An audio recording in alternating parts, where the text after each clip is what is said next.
रायदा सायातै हा आरिलायै Bharat हाकतर खबै हास्तेव हाबै tongo गोबांमा borok aborokno kasna bagै ha ario taibo krak naicom jakna bagै dakimung rokha hapang haifano haबै tongo raida sayatei habnai rok haini bagै salbrum juda juda koktuma rokni bisingo kasai phaio police rok bai raida sayatei habna thangai romjakmani Ministry of Home Affairs ni faisingtei raida sayatei faijak rokno rotok kariwai kiflei rohna bagै saklaijak notification no rugoi ha ariwa taibo krak naicom jagai tongo nei saka hastini montriokra Professor Dr. Manik Saha bo saka hastini baksa thairogo fencing tongo baksa thairogo ba korei abonotei bo Central hapangbai kok salaijak abo karibo ha arirogo krak naicom jakna bagai Border Security Force rogoi bo haino kok salaijak nei saka bo ha ari hayakeba Border Security taibo krak khlainani bagai ha ari rogo mokolkai tongna bagai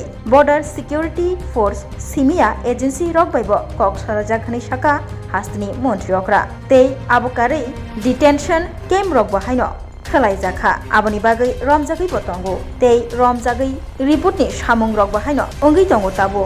Bangladesh Ghana ha ari rogo taibo krak khe naicom jakna bagai kok salaijak tamoni hinba Bangladesh ha ari tino Bangladesh Ghana ha ari tei raida sayatei habai mano haini bagai Bangladesh Ghana ha ari rogono krakhe naicom jagai tongo hini saka hastini montriokra Professor Dr. Manik Saha 22nd plenary session হয়েছিল সেখানেও আমি বিষয়টা দেখেছিলাম যে সব জায়গায় না অনেক জায়গার মধ্যে আমাদের যে ফেন্সিংয়ের যে ব্যবস্থা কিছু কিছু জায়গায় ফেন্সিং খারাপ হয়ে আছে কিছু কিছু জায়গায় এখনও একদমই ফেন্সিং নেই তো এই বিষয়গুলো আমি কেন্দ্রীয় নেতৃত্বের কাছে আমি বলেছি শুধু প্ল্যানারি সেশন না আমি এমনিতেও বলেছি ওনারা এগুলো বলেছেন দেখবেন এবং যেখানে ইনফিল্ট্রেশনের বিষয় আছে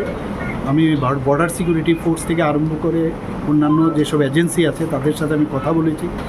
ধরছেন কিন্তু এবং সেখানে তাদেরকে রিপোর্ট করার যা যা দরকার সেগুলো কিন্তু করছেন এখন এগুলো তো থাকবে শুধু ত্রিপুরাতে নয় সারা ভারতবর্ষের যেগুলো বাংলাদেশের সাথে বর্ডার রয়েছে সেখানে এই বিষয়গুলো আমরা দেখতে পাচ্ছি এবং কেন্দ্রীয় সরকারের নজরে আছে আমাদের ত্রিপুরা সরকারের তরফ থেকে আমাদের যে পুলিশ আছে তারাও সেই বিষয়ে নজর রেখেছেন তবেই তো ওরা অ্যারেস্ট হচ্ছে তবেই তো এই নাম্বারটা যে আসছে ঢুকতে পারছে না কিন্তু তো সেই দিকে আমরা করছি আরও প্রয়োজনে আবার আমি কেন্দ্রীয় সরকারের গোচরে নিশ্চয়ই আসবো স্যার এমনি ডিটেকশন সেন্টার কি আমাদের স্টেটে খোলা হবে হ্যাঁ এখন তো আমাদের ডিএডিকশন সেন্টার না ডিটেকশন সেন্টার ইনফিল্ট্রেশন সেই রকম যা আছে এখন বর্তমানে তো আছে কিন্তু আলাদা করে কোনো ভাবনা চিন্তা এখন বর্তমানে মানে আইডেন্টিফিকেশন মানে ডিপোর্টেশন পর্যন্ত না এখন পর্যন্ত সেই রকম চিন্তা ভাবনা নেই কারণ যে মাত্রায় আসার কথা সেই রকম আসেনি আলাদাভাবে নতুনভাবে চিন্তা ভাবনা স্যার গত 6 মাসে বা লাস্ট 6 মান্থে কি মানে ইনফিল্ট্রেশন কি কমেছে না বেড়েছে আপনাদের কি মানে না সেই রকম বাড়েনি বলছে ঠিকই কিন্তু সেই রকম বাড়েনি যারা আছে ওদের মানে আসতে দেওয়া হচ্ছে না সেই তুলনা করতে